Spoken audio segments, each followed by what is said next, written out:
This holiday season, you can make a difference and get something truly special. Introducing the Eternal Light of Hope trackable geocoin, yours for $100, with every single dollar going directly to St. Jude Children's Research Hospital. Prefer something playful? The Lego Butterfly trackable coin is just $50, and yes, 100% of that goes to St. Jude too. But we're not stopping there. Join us December 6th for the 10th annual Podcast of Hope, as we aim to raise over $15,000, pushing past a $100,000 total raised for the kids. Together, the geocaching community can bring light, hope, and healing to families in need. Get your coins now at geocachetalk.etsy.com. Let's make this the most hopeful year yet. Our other goal for the year. Hello. A big thanks to our new patron, Trail Snail 51. And our featured patrons tonight are the B's and the C's. They have it this week. So it's Hugh, Jeffrey, Owen, Gary 1, and Gary 2. There's two different Garys out there on the B's and the C's. Duppy, Ashley, Maria, David, the no-code geocachers, Andrew. Thanks to all our patrons for keeping this show and all of our shows on the air. And let me bring in my wild and crazy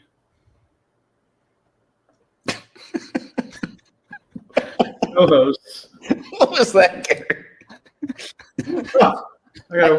I know you haven't had practice in brushing your hair back in a long time. No, I'm trying. Man, Hippie Gary has a different vibe. Just saying, he does for sure. Yeah, and I got to ask. So what was that new patron again? Trail Snail 51.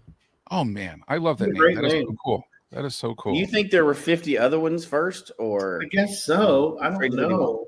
It's sort of weird. That's right. It's kind of like what do you do if you encounter a bear on the trail? You just run faster than the next guy. Exactly. Do you think there were 50 other trail snails that did not survive?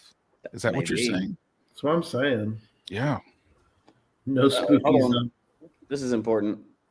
Greetings from aboard a cruise ship off the Chilean coast. Wow. What? Way to go. Awesome, that may be the coolest place I've heard anybody check in from.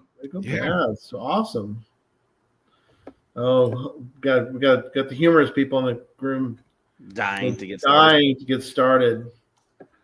Yes, very good. They expect a lively show tonight. Well, who knows? Maybe. You never know. Yeah. We're looking forward to that. We have a lot of people in there. Got a lot of the usual crew out here. So usual suspects. Some of the usual suspects out there. So, do you like the joke on mine? It's where is it? I don't see it. The zombie geocaches are in the brain forest. No, I don't like that joke. Instead of rainforest, they're in the brain. There was an attempt, I guess, on that one. Yeah. Yeah, I messed up on that one. Oh well. Yeah. Oh well. It was a good try. Yeah. Yeah. Valiant effort, my friend. Hey, at least the B for effort, anyway. B for effort. That effort was clearly there. All right, let's get into some news.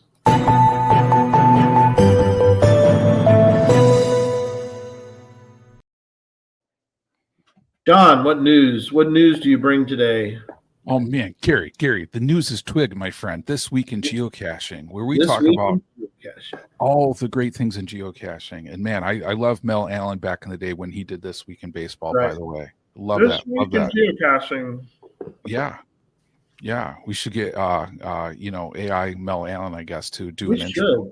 Yeah, I'm sure that's possible. Yeah, but guys, this week in geocaching, I got a few things I want to highlight on this one. Okay. One, this is my season of like cache planning, and I can't remember if I talked about this in the past because like here up north, like we'll probably enter the snowpocalypse in just like a few weeks to come, Mm-hmm. So it's like I'm trying to get my snow tires on this week, trying to do like all that like winter ready stuff. Yeah, I'm sure you too, man. I'm sure you are. Yeah. So it's like for me, like I'm going through and I'm actually like seeing new caches publish, and Yep. like new caches publish. Like part of me, like up here, there was just a multi today by Heck Yes 3. They're a pretty good hider, and I'm like, that is awesome. But I'm like, but I'm kind of like a squirrel putting nuts in its like hideout for the winter to survive. Oh, where I'm like, good caches like this, man. Like I gotta like identify calendar day where I need another find and like start lining those up. So I'm doing a lot of like cache planning like that. Right. But you know, shifting over to the hiding thing, and I think I told you guys this like over email or over like chat. It's crazy. Like the county where I grew up, Oneida County in upstate New York, beautiful Oneida County. Yep. Get this, no earth caches now. The last earth cache was archived. Oh. So I'm like, I'm taking it as a personal challenge, and I'm putting out this to anybody who's tuning into the show. Yeah. Like, can you imagine a county in the United States without an earth cache? We need to add some earth caches to Oneida County in beautiful upstate New York. I know I'm going to look at getting like a couple out there, but you know, it's one of those things with earth caches. Like if somebody's traveled through and they found some cool stuff, you can hide an earth cache there. You don't have to reside there. That's true. It is the vacation cache. Yeah, so it's like one of those things. I mean, like we can put those out there, you know. So What you been there with? Is it 2 or 3 months? Is that right? 2 months? Yeah, 3 months right now, right? 3 months? Or is it a month now? What's that? You have to have been. He had to visit. They want you to have visited the site within the last. Yeah, but you know, 3 months, but maybe only 30 days now. It's somewhere within that change, but I think somebody said like time is relative. So you Right. know, Yeah, I think there you go. I think you have to think about it in that sense. Geologic time. Yeah. Right. Which, you know, applies, you know. But yeah, so you know, it's one of those things. I just wanted to bring that one up on here. So yeah, you know, and from KC, this is a great trivia. If you know this, how many counties have earth caches? Oh. Ooh. How You many know, caches don't? Yeah, because I'm assuming there has to be like some. Oh, and shout out to Nicole here, B Genius. Yeah. She got her second Earth cache published.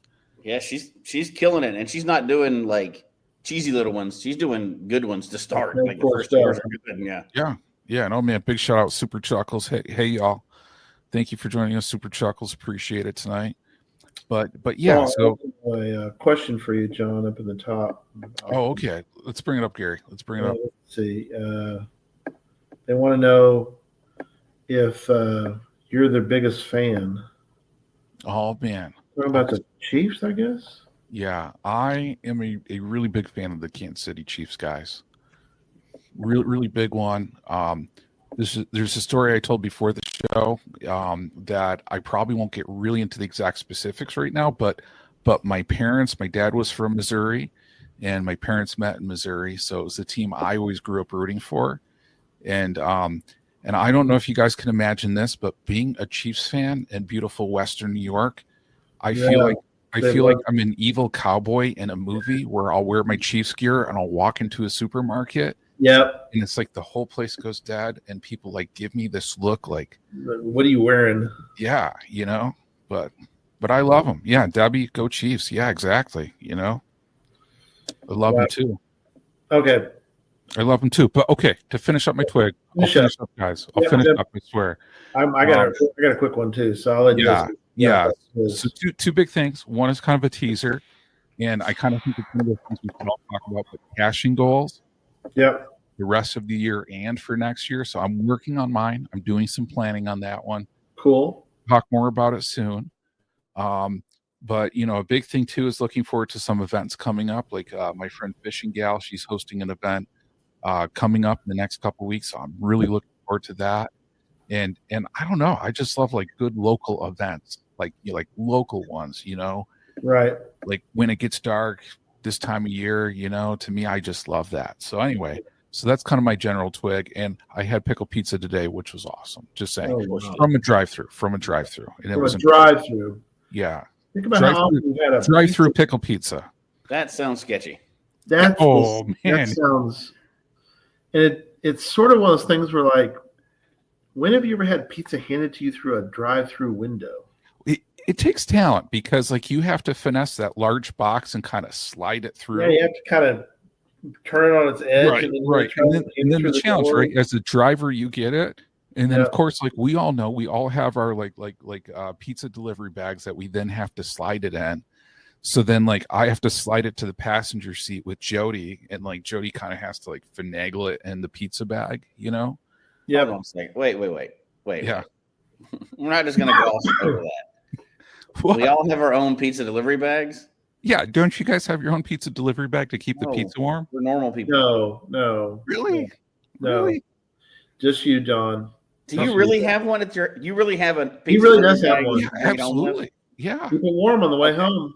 Yeah. Where did you get this bag from? Okay, Jesse, let me stole tell it? you about this like magical place that some people may not know. It's called Amazon.com, where you can order. Okay, let's go through this. So Okay. you were sitting at home one time and you had brought Yeah. home a pizza and it wasn't warm enough, and you thought, you know what? I'm going to get on Amazon for the sheer purpose of ordering a pizza delivery bag, even though I don't deliver pizzas, just so when you go pick them up. Pizza. Yeah, I mean, Jesse, delivery like bag. you're hosting a party, man, and you want your pizza to be warm that you're bringing to your friends, you know? I mean, like why wouldn't you get a pizza bag? Yeah, you can buy them. Yeah, see, Gary, Gary backs me up. I'm not making this up, Jesse. There's even an overall Amazon pick in case somebody. I even wants agree with this. Somebody got one as a gift. I get that as a gift. That's not something you buy for yourself. Yeah, but he also says for our audio listeners, it's a 35-minute drive home, so it makes sense. See? Okay, and get this too. Our good friend Don, Lost and Found 28 says, I actually have one. 31 bags made one a while ago. Yeah, and Owen from KC sounds legit to me. He's probably not just agreeing with me because I have a Chiefs hat on. Just saying. They're just placating you, John. They don't really. Oh, come on. There you go. Oh man. my gosh, there is one on Amazon. Look at that. See, Gary. But again, it says driver essentials. That's pizza delivery drivers, not like the average person. Oh man. Yeah, there you go. Yeah, guys, I think everybody should get one. Just saying. We just keep peeling back the layers, don't we, John? We learn more and more about you every week. Well, yeah, I mean, at least I didn't disclose that secret information I did before the show. I tweeted it out. Oh, Wait, Twitter's not a thing anymore. I did something else. Oh man. Okay. Well, you know what? I'm going to reveal my Halloween costume right now. I have a Halloween costume where I'm an evil caching villain. Are you guys ready? Yeah, of course. Oh my God. No. That's pretty good. Yeah. All right. That's my Halloween costume. No. All right, you got me. Oh my God. All right. Wow. Quick twig. A quick twig from me. I am not at home. What a shock.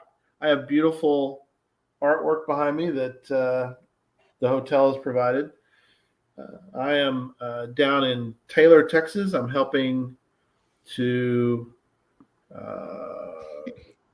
promote, set up, I don't know what else you want to call it, support the Texas Challenge for 2026. So meeting with some folks and trying to help them get ready for the next one. It'll be, in case you're wondering where Taylor is, it is just east of Hutto. I mean, I figured everybody knew that was just east of Hutto, right? I mean, everybody knew that. Yeah, it just makes sense. I mean, The beautiful Hutto. They're the Hippos, by the way. What a great name for a school. What a school mascot, the Hutto Hippos. Hutto Hippos. Anyway, so that's where I'm at. And I did geocaching today and did 2 DNFs. So that's my wonderful caching for the day. So over to you, Jesse. Well, Yeah. I'm going to condense mine because I really haven't done a twig in about 3 weeks now. So, Yeah. Let's see, couple of Jasmers I got knocked off the list. So I'm down to 4. Nice. 4 left. go you. You're close. And, found a few earth caches. Okay. Got the souvenir, a little while back. Yeah. did a lab farm, which was good. Cool. And Christy celebrated that one because, and she said, I had to report on this. Okay. She found out 2 brand new things about the area we were in from those labs that she had no idea. Like the oldest tea farm in the country or whatever, active tea farm in the country was right around in the area. So now we have to go back to that area. Okay. And then I don't know if I've talked about it last couple weeks, but I found a letterbox, an actual letterbox, not a geocaching hybrid. After 3 DNFs, I did finally find one. So kind of goes with the show tonight, but almost did not go for that last one. I finally found one after the first 3 were missing.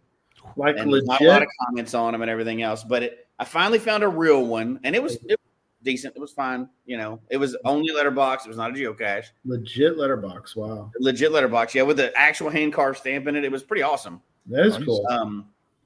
Which I did learn that you're not supposed to actually take a picture of and show anywhere because it's like the secret thing. Right. So, yeah. And then went to an event, and I got to hide a couple Earth caches and get them published. And with the big thing coming up, besides the cache that I'm working on, is caching goals for next year. So we're really closing out this year and seeing what we can do between now and next summer. But we're really trying to come up with a really new approach to what we're going to do next year. So a couple ideas we're honing down. I'll put them. And then the last thing is I got a new geocaching tool that I'm still working on. Okay. Working with it. And I'll report back how good it is for caching at some point, but I'm not going to yet. I'm still field testing it. Oh man, this sounds intriguing. Yeah, very intriguing. We'll talk about that soon coming up, but I'm still field testing it, and there's a learning curve. So we'll circle back around to that one. So that's pretty much all in the last few weeks. Just condensing kind of a few weeks into one, but good stuff, you know. So nothing bad other than the constant DNFs, but that's okay. Right. Well, it happens, but more than it should. Should. Yes.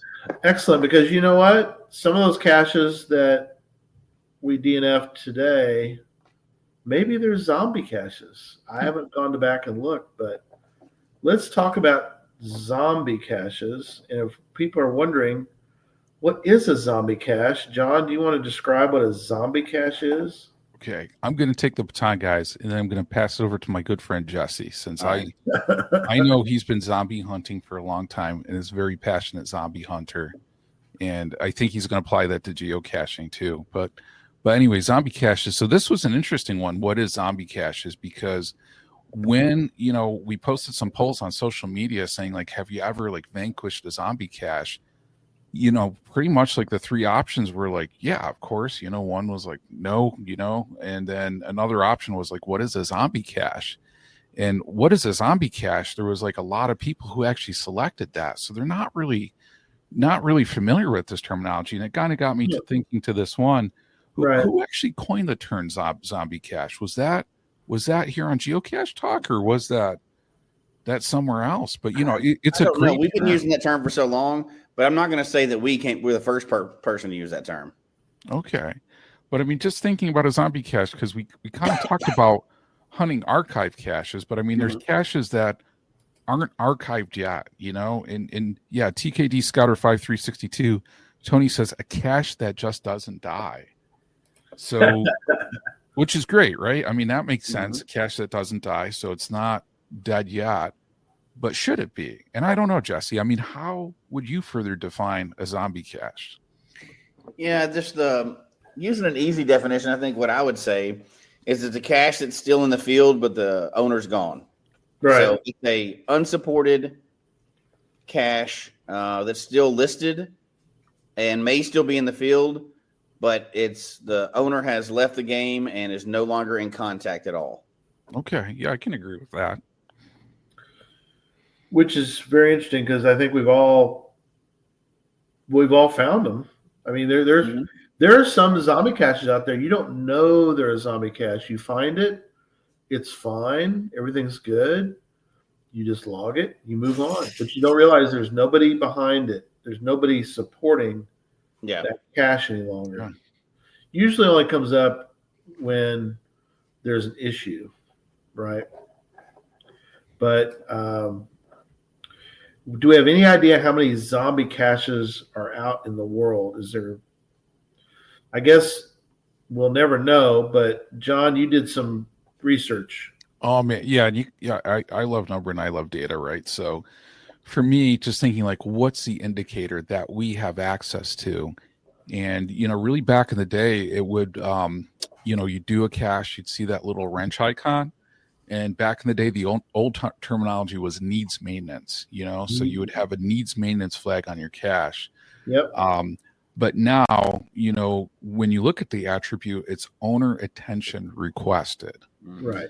So, they changed it a while back saying, somebody indicated that there's a problem with a cache. So they said owner attention requested. The owner should, take a look at this. So when I did a search earlier, I actually found, and this number surprised me. It really surprised me. So we know there's about 3.4 million geocaches out in the world, right? Right. Out of all of those, the number that I found that came up when I searched for the attribute owner's attention requested, 288,593. That is terrible. That is now split. So we can kind of split this up and save people some time. These aren't all zombie caches. These currently have need maintenance on, but we're going to dig into zombie in a second. But these are ones that currently have need maintenance on them. Well, what's now called owner attention requested, but it's a needs maintenance, right? So if you filter out from the 3.3 million caches that are out there, if you filter out events, right? Because events generally don't have a need maintenance on them. Correct. That's 10% of the caches that are out there. Right. Crazy. Which is a terrible thought. Like, I'm not going to mention any other listing services like we were talking about earlier, letterboxes. Letterboxes are great, but they're done differently. So if you go on their website, they're not geocaches, right? And I'm not disparaging for not being geocached. What I'm saying is their website looks different. Like, people don't always report online. They just do it like in a journal, right? So you can't always tell. So, but from an outside, like a geocacher looking in there, if you go onto their website, it looks like nothing's being maintained at all. They do it a different way is the reason for that. But now take that same logic and a new cacher going into our game, and 10% of them have a little wrench on them. That's not a good look. That's before you even get out in the field, right, and see what shape they're really in. But if you're just looking through caches in your area and 1 out of every 10 has a wrench on it, that's not a good look at all. I mean, we don't think about it because we know there's a couple other reasons too and stuff, and we just kind of accept it. But imagine, if I would have paid attention to that coming into the game, I might have thought differently about the game. Mm-hmm. Right, but how many are we talking about those? Let's see, what's the point? Less than 0.1, less than 1% times 1%. What is one? See. Yeah, and as you're doing that, Gary, I just want to mention it kind of surprised me because then I looked at disabled caches out of all that number, and there's over 11,100 caches that are currently disabled. And that's a large number. It's tricky to really dig into those. Yeah. But crazy thing though is that includes 4 2001 caches, 12 2002 caches, and of course there's a whole lot more on that too. Yeah. But that's very few of those old caches, though. 4 out of 3 million caches is not that. That's not even a number we'd bring up, right? So that's a very small amount of ones that are actually old caches. Yeah, so you're right. It definitely implies it's more of an issue with newer ones. There's a good. He's making my point for the night anyway, but so that only includes that someone includes ones that someone has reported a problem with. There are plenty of zombie caches that are out there. But no problems reported. Absolutely, for sure. But I think it's a bigger issue than it is. You think about. We kind of joke about them a lot. We've joked about them a lot on the show, but I think it's a bigger issue for the overall look of the game than people give it credit for, right? Like, you have to think HQ. Well, after their purge, I guess they are looking at it, but they haven't made it a big deal. Maybe that's what they should do: is quietly clean it up, right? Instead of making a big hey, help us fix it. But I think that's a major issue for the health of the game. Yeah, the numbers are crazy. I had no idea it'd be that many when you pulled that up. Yeah, that's a lot. One thing about those two we need to talk about is what should we do when we encounter one I liked what somebody put in the notes, our notes, which was to just log it and run away as fast as you can. I thought that was funny. No, that's not the way to go about it. There's a couple different things we can do. We'll talk about those here in a minute, but obviously there's two things. Owner attention request is what we can put on it. Yep. Or we can do a reviewer attention requested. And we'll talk about that here in a moment as well. But do you guys, let me ask you this. When do you notice that the cache is a zombie cache? What triggers it for you guys? I could tell you what triggers it for me, and then I think John has a different answer for it than I do. But I found a cache. That's what triggers it for me. Oh, okay. I check it almost every time. I check into the owner almost every single time I find a cache because I want to know if it's a dead cache before I go after it. Yeah. Right? Like, because the description doesn't matter anymore on the page if the guy's not attached to it. That means it's being community led, and those are usually, they just put down whatever they can, right? So to me, that gives a lot of information about the cache I'm going for. So I quite often click it almost every single time. Now, I used to I got into the habit of doing that for puzzles, right? Okay. Because if you're going for a puzzle and you see their style of hiding, whether it's a physical or container that you're looking for, or like how they solve it, right? The owner and what other kind of caches they do gives you a lot of information. So that's where that practice kind of came in for me. But I almost always click on the owner of a cache, like as part of just the normal research I do for a cache. Normal process.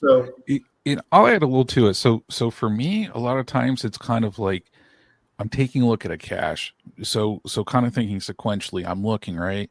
If I see multiple like DNFs, on a cache, it's just kind of like, okay, does that mean maybe somebody's like inexperienced, and maybe they've just started? Does it look like they have like a certain number of finds where maybe that implies that they have like some expertise finding? But when I see like a number of experienced cachers who've DNF'd the cache on that one, correct, no, owner attention requested on it, that makes me think like, okay, well, would the owner respond anyway? And then I agree. Then my next step is usually, like Jesse said, I take a look and see, is that cache owner even active, Yeah. Because, I think there's a certain number of people, right? It's like you'd reach out to the cache owner, like if you got a DNF and you're like, hey man, I've looked, can you give me a hint? Yeah. Can you confirm that it's still there? And on that one, I mean, if like you look in that cache owner, and for me, I usually interpret it, and I'd like to hear how other people feel, but I usually, like, if I see somebody who hasn't been active in a year, that's my indication it's a zombie cache. Yes. If I go over that year mark. Now, where do you get that determination from, John? Like, what pieces do you put together to see that they're a zombie? Yeah. So for me, okay, number one, like for my classification, I usually just say, okay, is a cache not being maintained? So if it's DNF, owner attention requested, and owner not being active in a year, I mean, to me, that's total zombie cache. Yeah, that's what I'm asking. How do you determine they haven't been active in a year? What are your steps for that? Because I think everybody may have a different opinion of that. Yeah. And I think on here, so kind of like Owen says, needs maintenance is actually on the cache page, or it has multiple DNFs, which is I think for the cache part. I was talking about the owner part. Oh, the owner part. Yeah, I think I agree with John. It's like if it's been over a year and the person hasn't logged in, you can go look at their page, and if they haven't logged in, you can see the last time they logged in. Yeah, but I don't think that's definitive, right? Because if you're logging in on the app, it doesn't show you as logging in on the website. Well, so let me pull up a page. Let me do a screen share, and then let's kind of see what we think on this one. So I'm going to pull up an active cache because I don't want to imply any sort of potential shame on somebody. Right, right. Because we know some people may be sensitive, but like on here, okay, it's virtual. The virtual's been found, which on here people may think like, okay, so of course the virtual's been found, but no, sometimes things change where, they take away a logging element where there could be a problem with the virtual. But if we look at the top of the page here, we can see the cache owner, their name right here, Newfane 1. I'm going to click on here. I'm going to go through. I'm going to see when they joined. I'm going to see when they last visited on here. Yeah. On this one. Another indicator, and this is kind of like one of those things where some people with privacy settings you can't see. Yeah. But if you look at all their geocaching finds, if you can see them. That's what I was going to ask about. Yeah, that's what I do as well. Yeah, and you can see that they found recent ones as well too. I mean, you can see they're active because you're right. That's a great point. If you're just looking at that, like the mobile app, you may not be able to see all that. Right. I want to make sure we got that point across because people were dying about that in the chat room. I want to make sure that we covered that. But yes, from what I understand, unless the website tracks when the last time you logged into the website, right? It does not count mobile, which a lot of people are just mobile primarily. Well, but finding the active hides and finds kind of confirms that information. But if they have privacy turned on, you can't tell what they've been where or when they've been caching. So that's true. But a lot of times that doesn't happen. So no, you're right. Well, and I will say another element, at least I've done, and I don't know if you guys have done it, right? You go to an event, there's like a cache, you've DNF'd, other people have DNF'd, kind of like at the event, like people tend to know each other in the community. Sometimes I've asked them, like, hey, is this cache owner still active? Do you guys know? Or are they still like maintaining or like hiding their caches?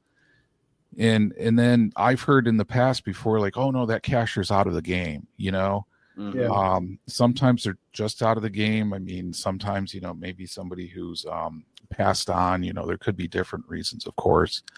But that kind of helps to provide a little bit more context, on there too. And so, Owen's saying, I've seen someone say never logged in. Yeah, because they never gone on the website.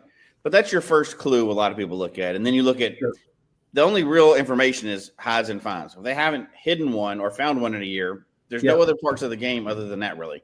Yeah, that's the thing. Obviously, there's tons of stuff that we all do, but if you haven't done anything in a year, you're probably not active. Doesn't mean you're gone forever, but you're just currently probably not active. Correct. Yes, exactly right. So here's where the rub is going to come, though, and that is kind of rub. The rub is, what do we do about these caches? That's the key. So we've determined Jesse wants to wipe them out. That's right. He's getting the cut, going to cut the throat of the cache. So we've confirmed the cache owner has not been around for a year. Either they have no hides or finds in a year. Do you try to contact the owner at this point and see if they'll respond? So if it's a cache in your area, and let's say, it's plunked down the middle of a cemetery and you're allowed to hide in cemeteries, and they basically have wiped out the whole cemetery, because if they would have done it right, they could have had them in four corners, but instead they didn't. They plunked one right in the middle, and you're like, okay, we went and tried. Oddly specific here, Gary. I know, very specific. I think, but Gary was looking at your caching profile before the show. Right? Yeah, exactly. I don't think this was hypothetical at all. He's thinking about somebody now. But figure out your own scenario. We've all been there. Be like, we look for the cache. Cache isn't there. You try to contact the cache owner and say, hey, is this cache? Is there? And they don't respond. And then you're like, they don't respond to anything. They haven't been in the game for a year, and you're like, this guy or gal is blocking this whole area. And you're like, it's kind of a bummer that they've got this area fully blocked. What do you do next? So I think there's a couple ways you can look at it. One, I think there's two different paths. You go to find one and it's something's wrong with it, or you go to find one that there's nothing wrong with it, other than the fact that the owner might not be part of the game anymore. Right. Which one? I mean, obviously we'd all be faster to probably act if there's something wrong with it. Right? We put something in, but I think, and John, you tell me how you would do it differently, but for me, kind of splitting that path, let's talk about the first one, the one there's an issue with it, right? Yeah. You're not just researching for no reason. There's an issue with it. But if there's an issue with one, and if I go to a cache, it's torn up or something's wrong in the area, then I start my research. Like, is this person even active? If it's just messed up and the person's active, I would just send them a message personally. Yeah. And I could put a needs maintenance on it so they get the flag, but I would email them and tell them exactly what it is and send pictures to it, right? Sure. That's my general process. However, if I get there, it's broken, there's some reason not to have it or whatever, and I get on the owner's profile and they haven't found a cache, hit a cache, or logged in a year. Yep. I'm not even I'm just going to put in review or what is it called now? Owner attention request. No. The one above. Reviewer attention request. Yeah. Cache. I want to put in a needs archive, and I have a log that I say I went to this cache. It's in need of maintenance, and it looks like the owner has left the game. I'm writing the note straight to the reviewer when I write that. I hope this person is still in the game, but if not, this is straight to the reviewer. And I write a nice little letter, but I'd put that in there so everybody that reads that knows exactly what I'm doing. Doesn't look like this person's been in the game for a while. This is not an owner's attention. This is a reviewer's attention because they're not being there, right? So that's the problem is we just put an owner's, a needs maintenance, an old school needs maintenance in there.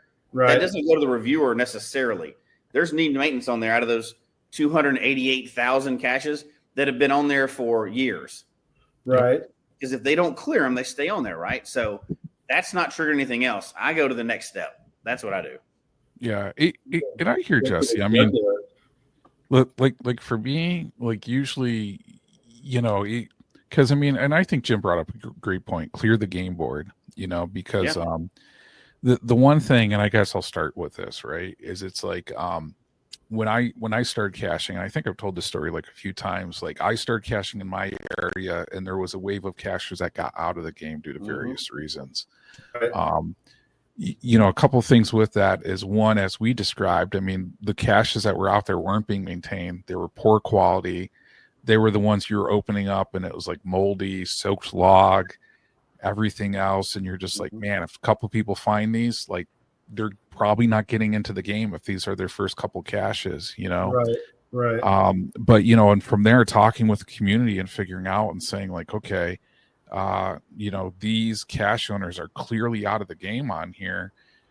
That changed my approach a little bit. If I knew they were still in the game, or maybe kind of sort of, maybe I would put in the time like needs maintenance or now owner attention requested. Sure. But if I confirmed that they were no longer in the game, no longer active, and it was just basically like excuse my language, but a piece of geotrash that was out there. Yeah. I mean, to me, that was a point where it was needs archive, or needs reviewer attention on that one. Yeah. So now, as y'all know, your options are hurry. Yeah. Found it, didn't find it, write note, owner attention requested, or reviewer attention requested. I like how very formal and very polite. Being all super nice and everything. Yeah, we know it's a needs archived. John, I think you hit on the biggest theme too. It's trash. Those are now trash. It's a game if there's an agreement between an owner, the landowner, and a finder. But if you take that person that put it out there out, you no longer have that agreement with the landowner anymore because there's nobody to have that agreement. And it's just a finder finding pill bottles under bushes. It's trash. It's not a game anymore at that point. And I know why people push against that, but the truth is the truth. It's trash out there. Yeah. And you bring up a great point with the landowner because, for somebody that works on trails, I mean, some trails, there are handshake agreements with property owners where, sometimes, I mean, like it or not, the property owner says, I'm no longer permitting use, of my land for these trails. A little different. At that point, I mean, a cache owner, if they're in the game, should archive all their caches there. I've done it. It sucks, but it's part of the game is archiving your caches when they're no longer, should be found.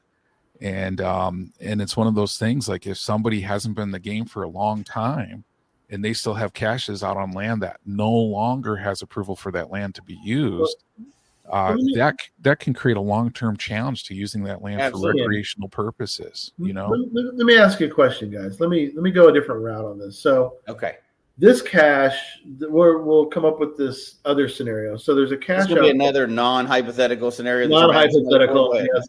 No, it's a hypothetical, which is the cache that it's being well maintained by the community, because this cache is like iconic. It's like the it's at this location where, you know, something famous happened and everything's great, and people, even though it goes missing once in a while, people come along and they fix it and they replace the logbook and everything else. It's like, it's iconic. Shouldn't we leave that one out there for people to find? So, I mean, first of all, that's crap. It's not iconic. The cache is gone. It's been replaced 50 times by the community. It's not. The only reason to keep that out there is because ego or to pad stats, right? Like, I've been to caches before, and I won't mention which one, but people could think back. I went to a cache that I drove hours for. Yeah. Get there. It's not the original container. It's none of the stuff that's there. It's an old cache, like maybe from 25 years ago. And it's just being maintained by the community. So I'm not finding anything that's connected to the original. Yeah. Well, and I got to add on. Is the owner maintaining a cache? The reason why it's special is because they maintained it for 20 years. That's awesome. But it's not if it's just trash marking a spot so I can go, oh, I got this square marked out. It's really not. There's no integrity of that cache there. Well, and I got to add on this one too, because I mean, this one just really hits it like on the nail. It really, like, it just like drives us home like perfectly, because on this one, and I won't say where, right, but there was a heavily favorited rest stop cache. Okay. When I was driving down to Cache Fest Memphis, right, and one of those like you're plotting your trip beforehand, you see your favorite points on this, and you're like, man, I gotta stop here. I gotta find this one, right? I went there. It was not the original cache, you know. It was a cache being maintained by the community on that one, and it was not a good cache whatsoever. So, you know, off the path, you're going there, you're kind of bushwhacking just a little tiny bit, and you get there and you find this thing, and you're just like, I was researching caches to drive for hundreds of miles, you know? Yeah. Imagine being a new person, you get there with that cache, and you're like, this is what a 57 favorite point cache looks like? This game sucks. Yeah, exactly. It was definitely up there, you know? It's just like I knew what it was, but yeah, you're right. I mean, if it was like a new person, you know, getting onto that one and being like, this is a high quality cache. What? I called it in the chat room, I put cache of Theseus, which is it's the hypothetical situation where if you have a ship and you slowly replace all the pieces of the ship until there's nothing left but other pieces, is this still the same ship? It's like the same thing with the cache. It's like, wait a minute. The cache used to be decent size. Yeah. It used to have a lot of favorite points because the container was really cool and it had a really cool little lock thing where you push a button and it would, you know, the little bunny would pop up and you push the bunny's ears and it would open up the cache. You're like, that's gone. The only thing left is a pill bottle. And you're like, why does this thing have favorite points? Oh, I have no idea. And somebody tells you, oh, back in the day, this was a great cache. Yeah. But now there's nothing left of the original. The logbook was really a nice, cool logbook. The logbook's gone. The cache is gone. There's nothing left. It's like the Theseus. It's no longer the same cache anymore. Yeah. There's nothing left of it. Well, it comes back to Gary. Sorry, go ahead. One thing you said about a favorite location or awesome location. Yeah. Okay, so the thing is, right, as all cache owners, right, we've all archived caches. Like that is part of the game, right? Mm-hmm. It sucks, especially when you do your first couple and you put a lot of time into them. But I mean, as a responsible cache owner, it is your responsibility to archive caches. Mm-hmm. Yep. You know, when they are no longer viable for some reason. But, you know, in that instance, like if that is an awesome location that would get favorite points, open that up for a new hider, you know, because essentially, I mean, zombie caches are blocking good hides from happening. Okay. You know? I want to flip this. Wait, I got to flip this. I got to take this and flip the exact same question you just had while Gary's playing with his hair up there. Our audio listeners, interesting what's called twirling his hair. So it's the responsibility of the cache owner to archive a bad cache. Yes. Right? Not all the time, but it is their responsibility. That's what I'm saying. It's their responsibility to archive. That's what they should do. Yes. So let's take that and flip it over. Zombie caches are bad because they're not even active anymore, right? The person's not active. It's leaving trash out there for the community to do. And it could create a safety situation, right? Like there's nobody in contact with anymore. You may now be trespassing or whatever else. Very true. If we can all agree on all those things, Yep. then is it the cache finder's responsibility to report zombie caches? Ooh, I would that's say a great yes. question. Yes. Oh, John just jumped straight to yes. Yes. Gary, thoughts? Ooh, no, I agree. Well, trust As me. a good cacher, I don't mean like a rule. I mean like as a good cacher, it's your responsibility to report them. Yes, because think about it. Who else is going to do it? Nobody else. There's somebody else out there. Yeah, I guess so. The cache owner is not going to check on it because the cache owner is gone. So, and I will make the statement: cache hiders can really help, or cache finders, cache finders can really help maintain and control cache quality. You know, and I think people need to have that perception because it's almost like you're going out there in the field. Yeah. And you're giving a report like, what is the quality of that cache? Is it in good shape? Is it in bad shape? Yeah. You know, because we all know as like cache owners, right? Sometimes cache owners proactively check their caches. You know, sometimes people do it like a couple times a year. Yep. Sometimes they don't do them if there's an issue, you know? Right. So, you know, for those cache owners, I mean, like if they're just waiting for a problem or waiting for a problem log to saying like, hey, I should go check that. Yeah. You know, I think in all honesty, I mean, cache finders have to log what the condition is. Cache finders have to be comfortable logging a DNF, you know? Yeah. DNF, but hold on. DNF, I agree with. Do they have to be comfortable with putting in a needs? Okay, no. Owner attention requested or archive reviewer attention requested. Yeah. And which one do you recommend they put in? Yeah, I think they need to be comfortable doing a needs owner attention. I saw one, and I won't call out what cache earlier, and I think I even did it starting out, so I'll admit that, where there was a problem with the cache and somebody wrote a note, you know, on a cache page. Right, that didn't do anything. Wrote note doesn't do anything, especially if they're gone. But nobody's reading it. Zombie cache, really, an owner attention requested doesn't do anything either. No, so you already know they're not logging in. As long as people know for a while, because the only thing, and I'll interject here, I'll put like a slight wrinkle in. I'll put a slight wrinkle in, right? So for me, when I was injured one of the few times recently, and I wasn't finding or hiding caches for a little bit of time or maintaining them. A year? Not a year on that one. Okay. But, you know, if somebody took initially a look at my profile and they're just like, hey, this guy hasn't done anything in like a month or two. You know, would people think I was out of the game? You know, would people do something? Well, I think that's why we're clarifying that we all immediately agreed on a year. You can go down. I've been down with injuries and everything else. Yeah, a year is. If you're out for a full year and you're supposed to be a cache owner, you're not active. Right. Anybody, and I say 1, 2, 3 months. It's easily that anybody that listens to the show or anything else. If you've been in the game long enough, there's probably been a period of time where you've been out of the game for a couple months just because life, right? Like, who knows? Absolutely. But a year is a long time to only as a cache owner. You could be a cache finder, you know, we'll do one of every 5 years.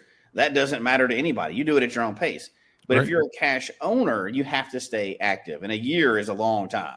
Well, yeah, it is a long time for that.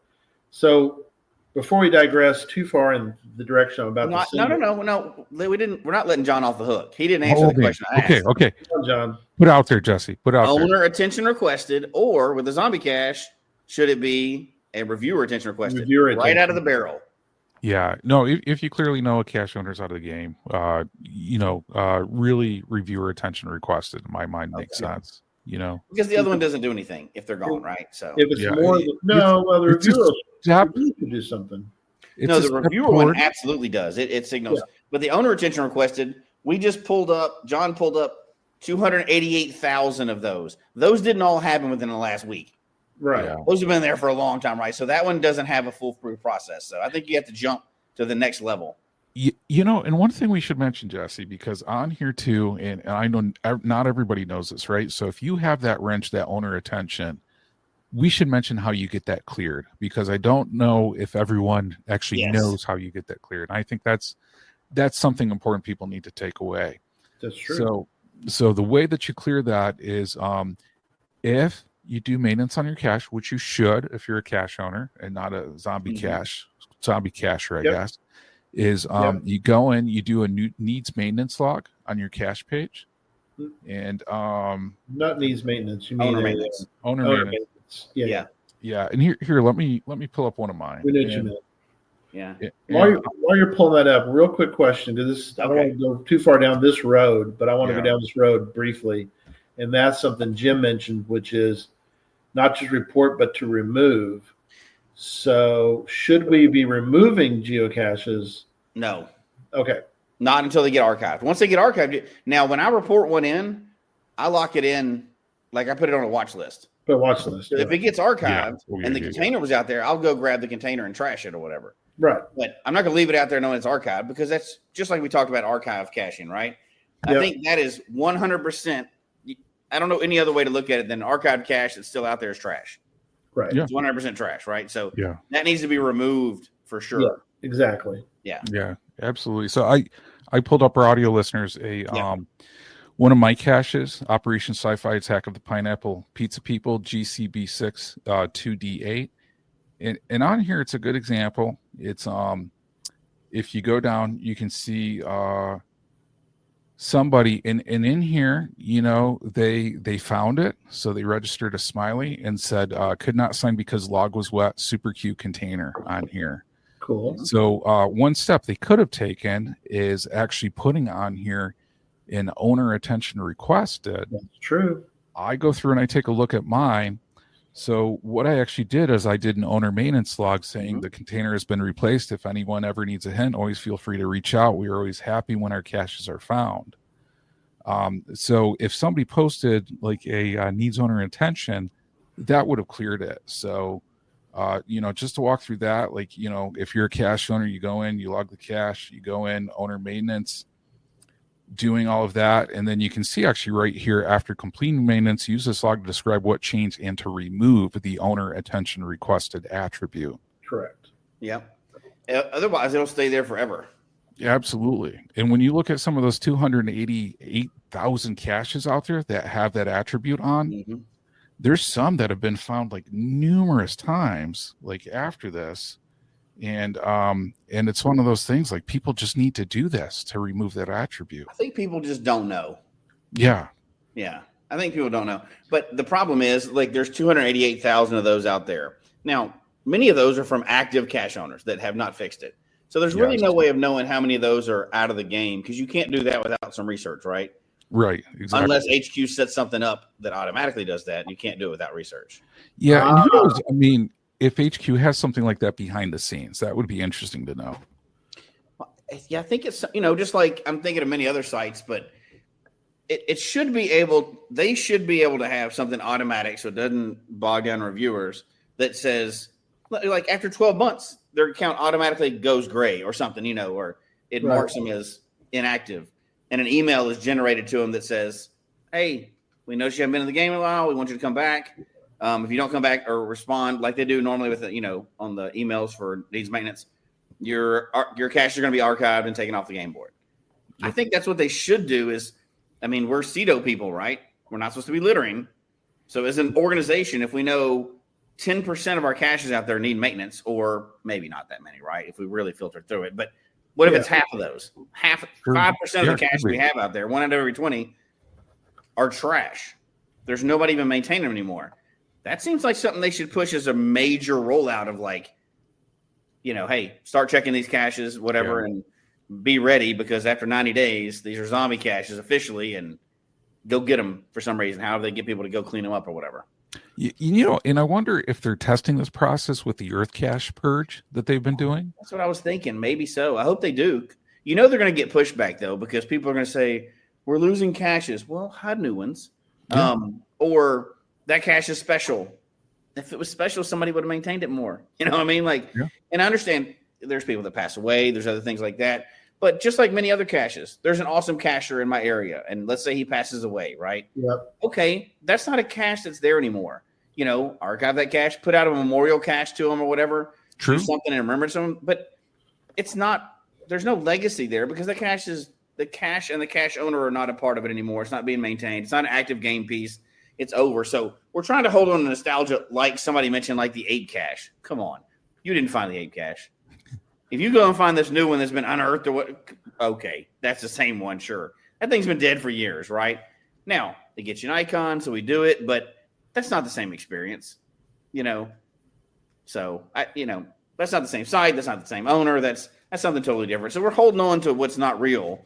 But I think it should be a concerted effort by HQ and maybe incentivize it somehow, but automatic process, send people out there regularly to go to clean up the game board. Well, on this one too, and I can't remember, I think it was on the HQ podcast, an episode that Jeremy Irish, Brian Roth, and they were both on it. I think, of course, Rock Chalk too.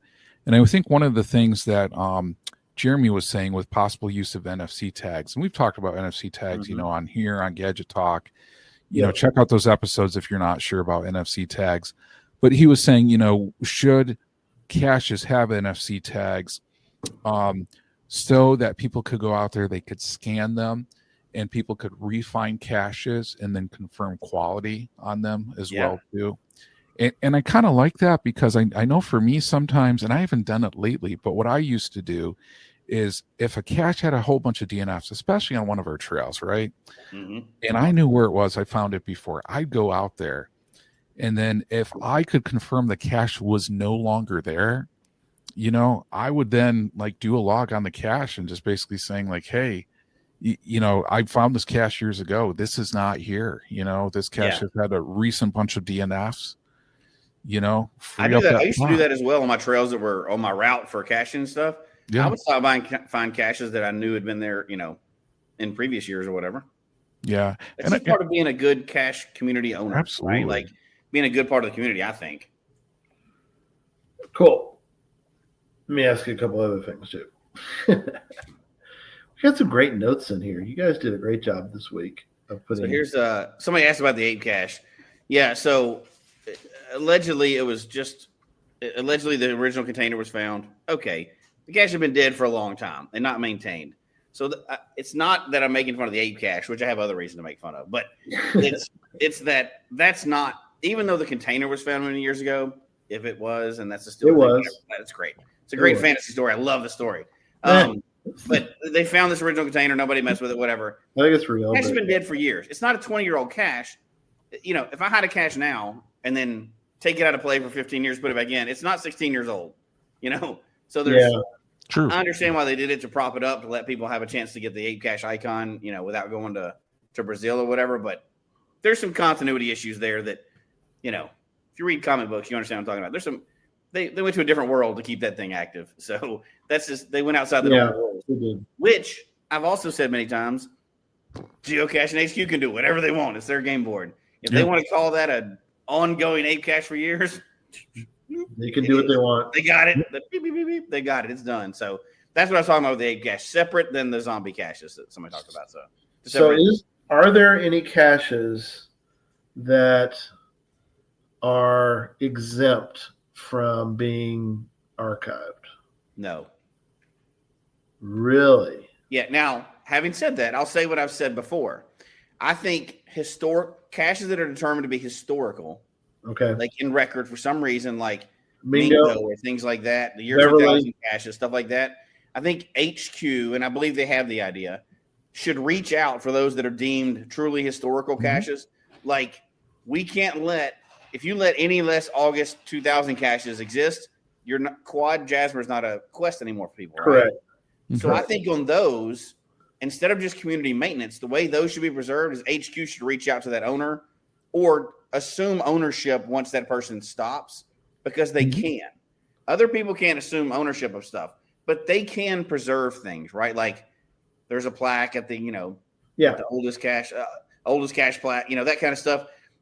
Take those and make those, because they can control that. They're locking those in like an Excel spreadsheet.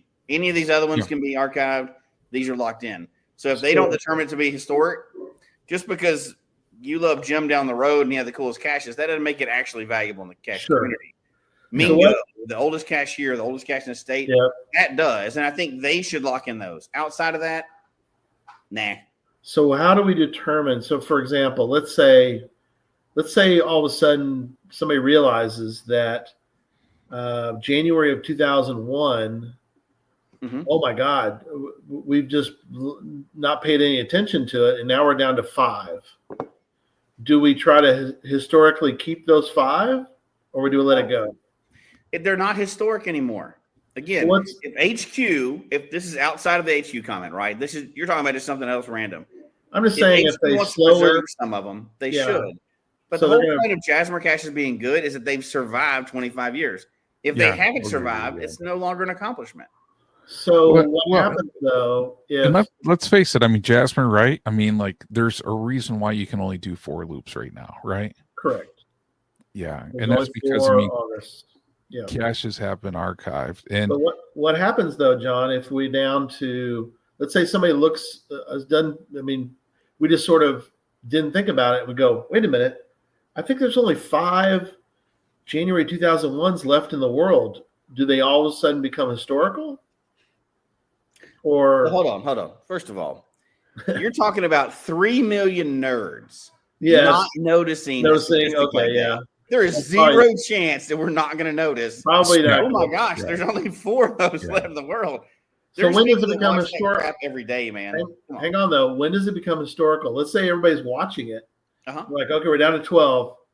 Oh, okay, we're down to 11 now. Do we call it historical at 11, or do we wait? Do we call it historical at 10? You see where I'm going with this? So you're HQ's decision. Yeah, because you're saying where's the value added that puts it over a line and says this is historical. And I got to pull back to Jesse's comment, because I do like where HQ selects, because the problem is when you have caches, and I won't say the cache, you guys can call it out if you want, but there was one cache, and I'm not saying webcams webcam. Correct. Go ahead. But there was an old cache where there was an issue with the property, right? And there was multiple people trying to act in the best interest of the game, taking different actions on that cache. And on there, the outcome was, okay, here is how it's being maintained, is from my understanding of how it was. But HQ had to sort that out. But hypothetically, I'm not saying any caches here were impacted by that, but if they were, that would suck. And that would be incredibly frustrating. I'll speak to that one. So, and many like that, right? Like, I like finding old caches. I only like them because it's cool that they've survived that long. Like, Mingo's not the original container, but it's still at the original location. It's still in the same style, and somebody's still, associated with the account. It's cool because it survived that long. It's not cool because it's been listed online that long. It's, for me at least, and I can't speak for everybody, but the value in it comes in the fact that it's actually somebody has thought to make, just like I always give an automatic favorite point to a cache that's in your yard. Yeah. The private residence, because you've done something for the game. You've sacrificed your privacy for the game, whatever else. That somebody for 25 years kept as a cache owner, I know what it takes to keep a cache alive. You have to maintain it. You have to do that stuff. So the reason why for me has any value at all is because somebody thought it was valuable enough for 25 years that they kept something going.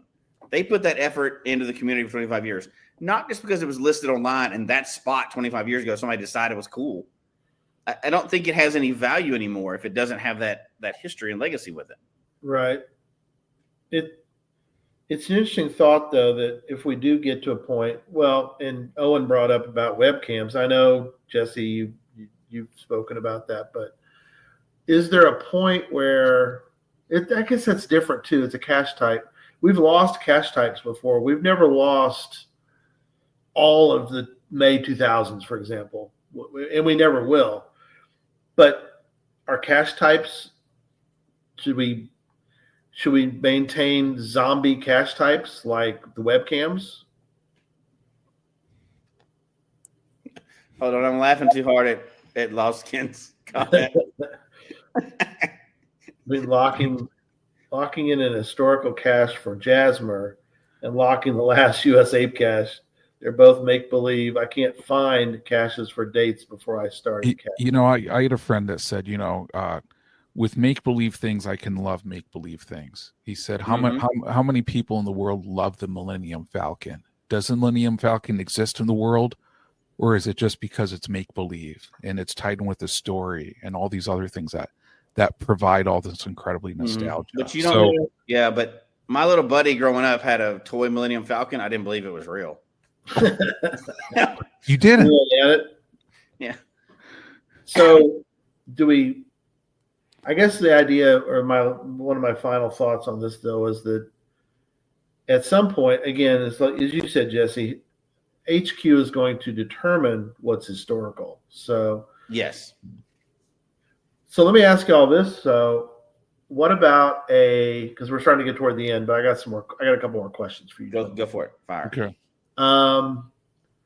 So there are, and I think we've all found these kind of caches, and you find a virtual, you go to send the answer or the answers to the person, and you happen to notice this person hasn't been in the game since like 2004.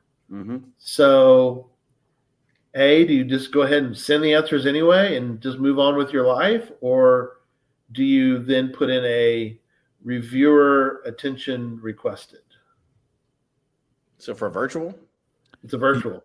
So okay, let me put something out here though. Nothing's on the game board. Interesting. I'll give my take on this one. It's all virtual.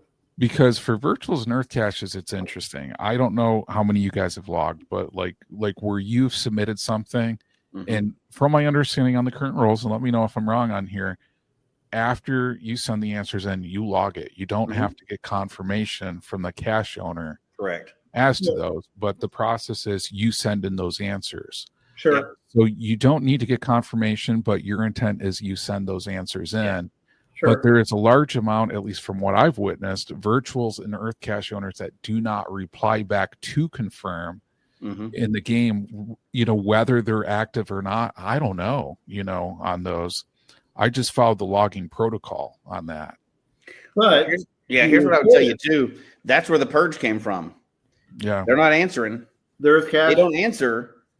Right. And, they're not active in the game. That's where that purchase came from. And HQ just decided to do that and cleared a bunch. Now, I will say I think virtuals have gotten a pass because they're so limited. So for a different reason, I think they've got a pass. Wait. Virtual cache, the type, because earth caches did not get a pass. No. They're no. And that's what I'm saying. I think virtuals are such a limited range or such a limited type. Right. They've been bringing new out, but you can't just hide one anytime you want, like an earth cache, right? Right. So I think that's why. Yeah. Even us, between the two. I think everybody gives virtuals a pass. It's just like archiving a webcam. Unless there's something really wrong with it, most people wouldn't put in one because it's such a limited resource and it's not a physical container. Yeah. And it's generally in the public because it was approved in the past. It wasn't like a lab cache where you can just put it North Korea if you wanted to. I think that's why we all collectively give virtuals a pass, unlike earth caches. Now, earth caches, you need to have somebody attached to those, like they're purging them, because permissions for earth caches are, you actually have to get permission for a cache, unlike the street where everybody goes, I got permission from Bob. He works third shift. Those change, and they change frequently, right? Because as John can spend a whole show talking about it, just because the park wants earth cache here now, when traffic is diverted or people walk a different way, they may not want anybody walking that trail anymore. They need to have the ability to go, don't bring anybody else to this point. So I don't think earth caches get a pass. I think virtuals do, mainly because I'm not saying it's right. I'm saying we all give them a pass because they're such a limited commodity right now. Right. Makes sense. Now, once they've flooded the market with them again, I don't think people will give them a pass as much. But for right now, I think they get a free pass. Whether right or not, they generally tend to. Sure. No, it makes sense. All right, we've got John. You've obviously, as we mentioned before, we highlight a lot of comments, and we get to them toward the end. We're kind of toward the end. Do you want to We got a bunch of comments in there. Yeah, you want to go through the comments real quick, pick out the ones we'll hit them? Make some. Yeah, do you want to take them, Jesse? Yeah, I'll take them and then we can just talk about them real quick. Some of them are funny and they're really quick. All right, so it says, but doesn't a CO need to mark maintenance on the website that would show activity? Yes, it would. True. Yeah, if they're maintaining their caches, they're absolutely active. So that's the opposite of zombie cache. You're absolutely correct. Yeah. Asking for a friend. What about a cache owner doesn't do maintenance but still finds caches? Then he's active.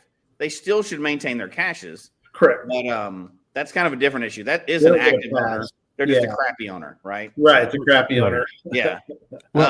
How do you handle a situation when you catch the ire of the zombie master when they come back to life after submitting an RA log? I'll answer that. So what I do when I put one in for archive, I'll often, as an optional step, email the cache owner personally and say, I just submitted this for archive. It looked like you left the game. I hope you haven't, or I hope you come back. Yeah, I send that every time because I do. I want them to come back into the game. I don't want them to be gone and it'd be dead. Correct. We're like, oh crap, I went through something. I forgot about this game. I need to start doing it again. Awesome. Yeah. I'll help you maintain that thing till you get back and ready. Yeah. So now, however, if somebody had to be a family-friendly word, a turd.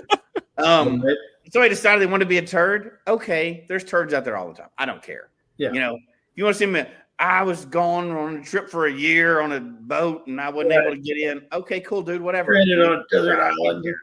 Yeah, I don't care about that, but I know how that would make somebody uncomfortable.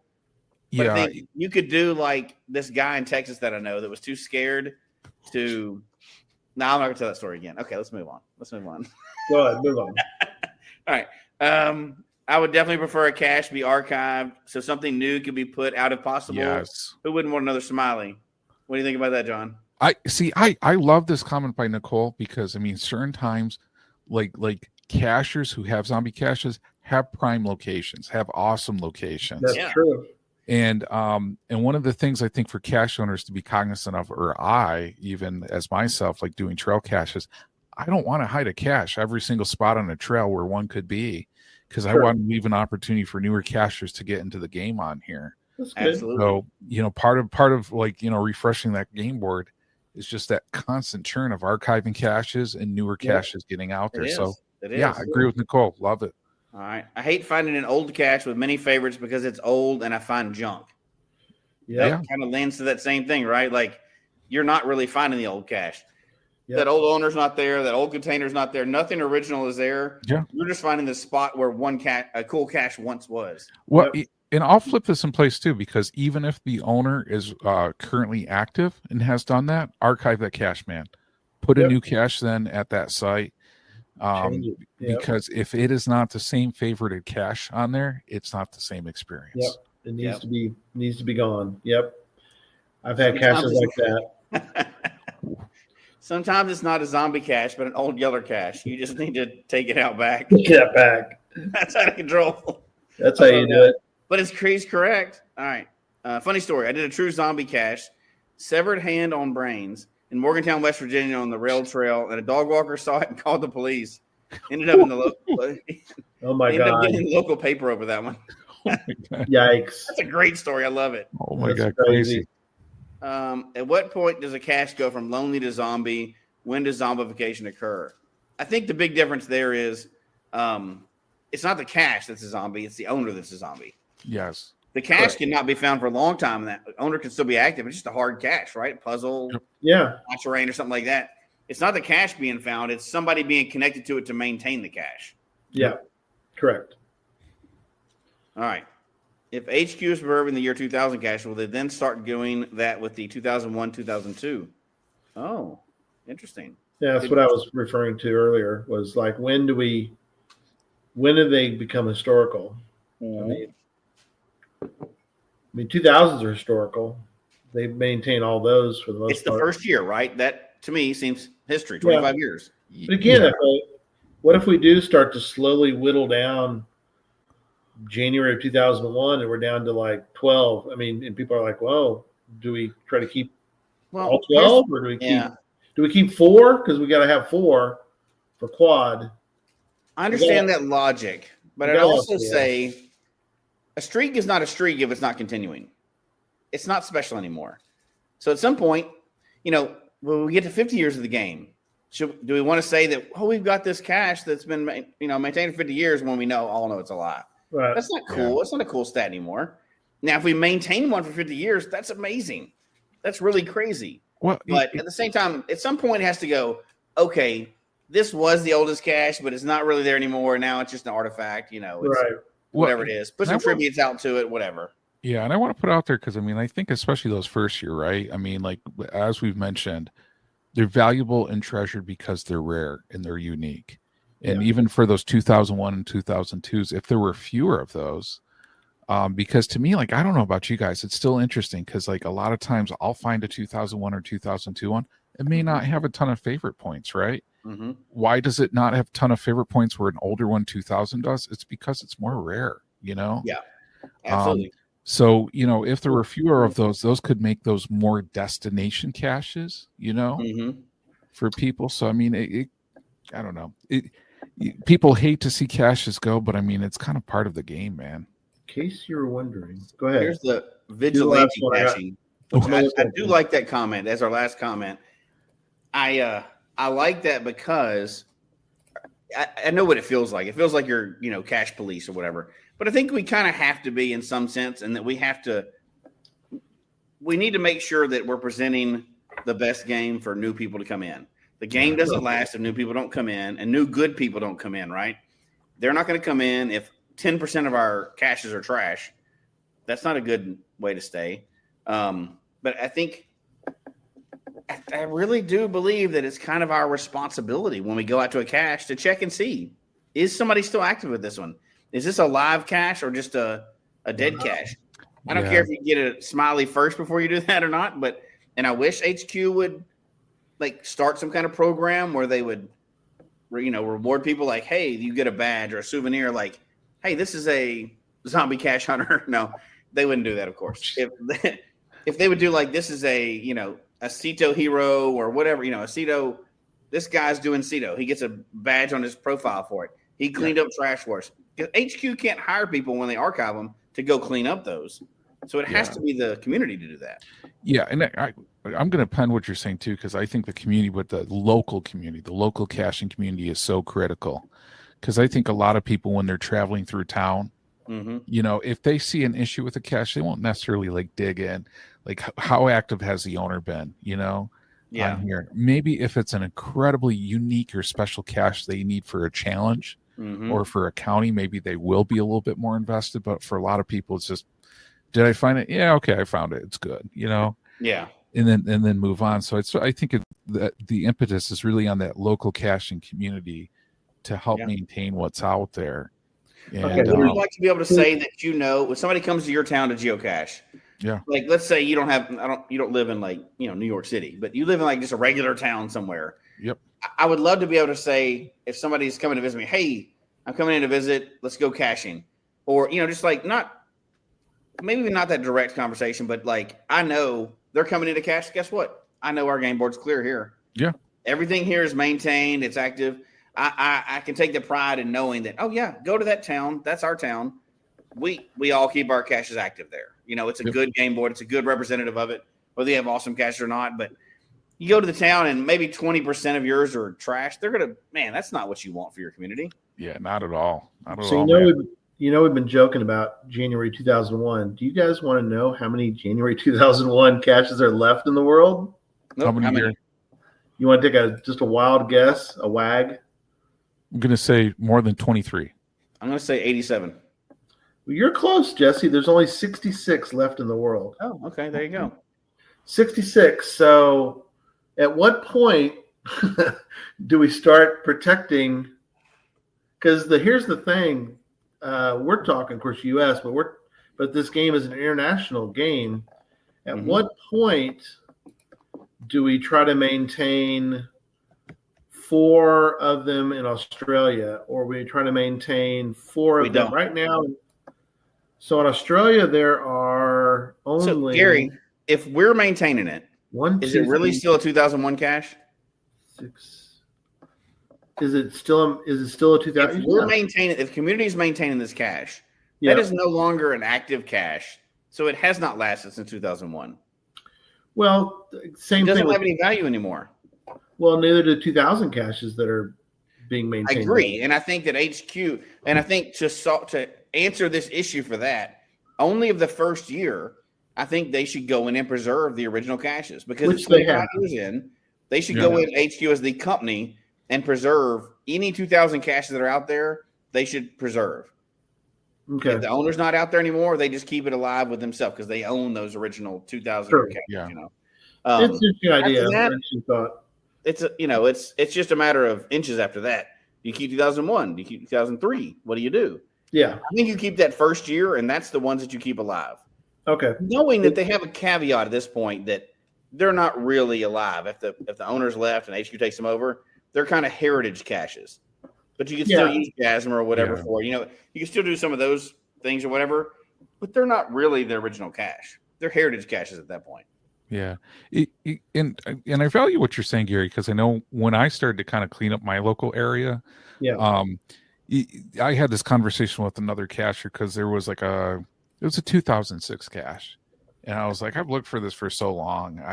And he was like, I don't know, it's a 2006 cache. And I was like, it'd be a 2006 cache if it was there, Right. But it's not, so it's like, it's like for me. So the local community is supposed to ignore that and give like frustrating hours for people because that like 2006 cache was there at some point in the past. Yeah. I mean, I couldn't do that. I mean, I can't even think of how many hours I spent looking for that myself. Like I probably wouldn't be surprised if it was 6 or 7 hours, So now we're running long. Yes, we are. What is our call to action from this? Okay. I'll tell you what mine is, but what do you recommend people do? I got a few on here for closing on mine. So go for it. Go for it. You go first and see. Yeah, I'll put out there zombie killer. Okay, so zombie killer. One local community. Get active, help to maintain your caches. Take pride in your community and think about how it impacts the caching game, especially for new people on that one.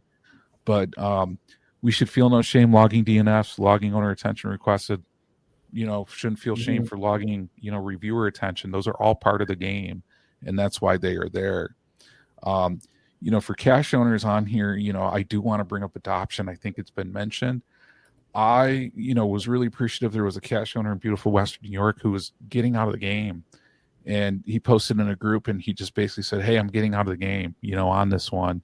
Here's all my caches. If anybody wants to adopt any, adopt them. Let me know. I'll adopt them to you if you want to take care of them, but you need to take care of them. If not, here's the date. I archive them, I like that. And I think that was very responsible for him to do. And I appreciate it. I did adopt an earth cache, of his, that was at a cool location, meant a lot to me on that one. So I think on that one, that's something that we should all think of as hiders because, if we can't maintain the caches we have, archive them. We've all archived ours, but think of adoption if you really too want to get out of the game on that one. But also for people, and I think Jesse mentioned it, think about that watch list because I'll mention these briefly. I watch listed the one that got archived where I found my first cache. Was I sad that cache went away? Well, kind of, sort of, but at the same point, I hit a cache there because that location was meaningful to me. Mm-hmm. Yeah. So putting that on my watch list, getting that archived, allows me to put a meaningful cache there for others to enjoy on that one. But I do want to, put a short experience out there that I had when I first tried caching. And I think I mentioned this on the show years ago. It was 2006 with my sister and brother-in-law. We went to a location, GPS wise, not even smartphone. We couldn't find the cache, Long story short, I did not get into caching after that for years because we did not find that cache. Yeah. Wow. And I think to myself to this day, like if I found that, I probably would have started caching like the day after that, finding more caches. Wow. But at the same point, that cache right now is I believe it's disabled, so I put that on my watch list because I'm like, that's meaningful to me too. Yeah.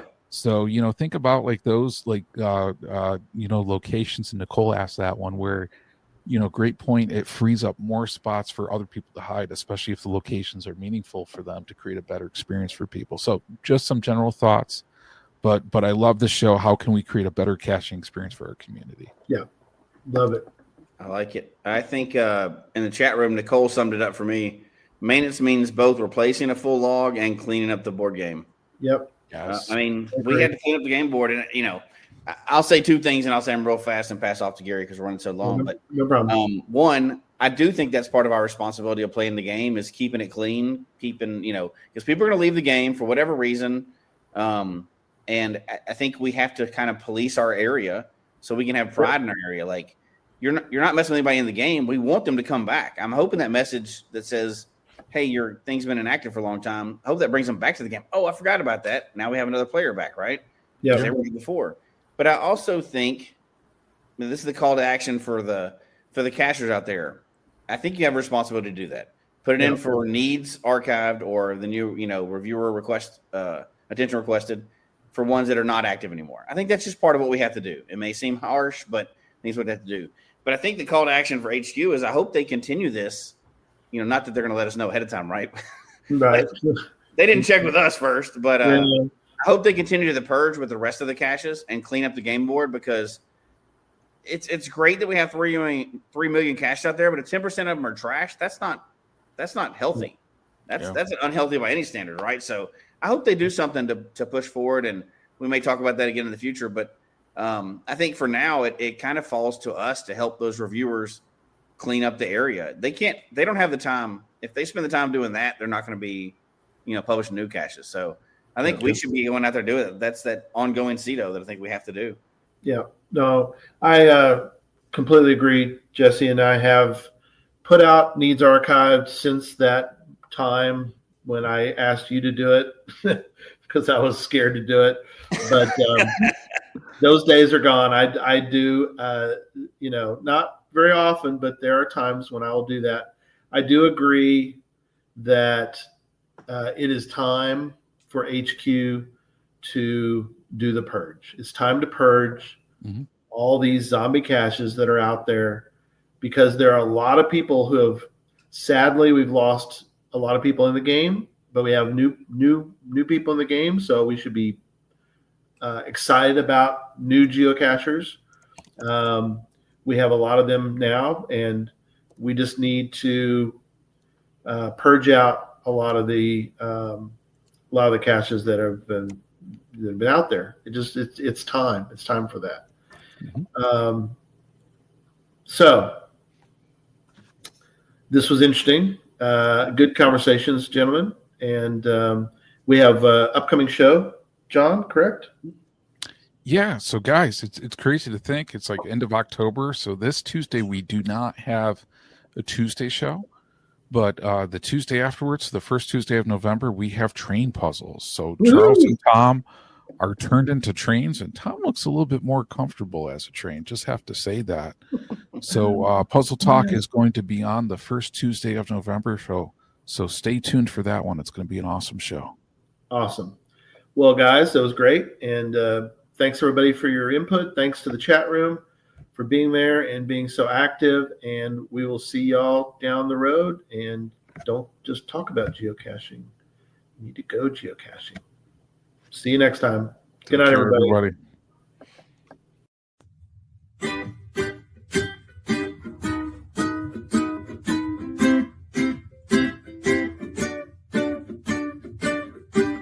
May your finds be many and your DNFs be few. May the terrain and difficulty both be less than 2. And whatever it is you're looking for, may it find its way to you. And may we all meet again.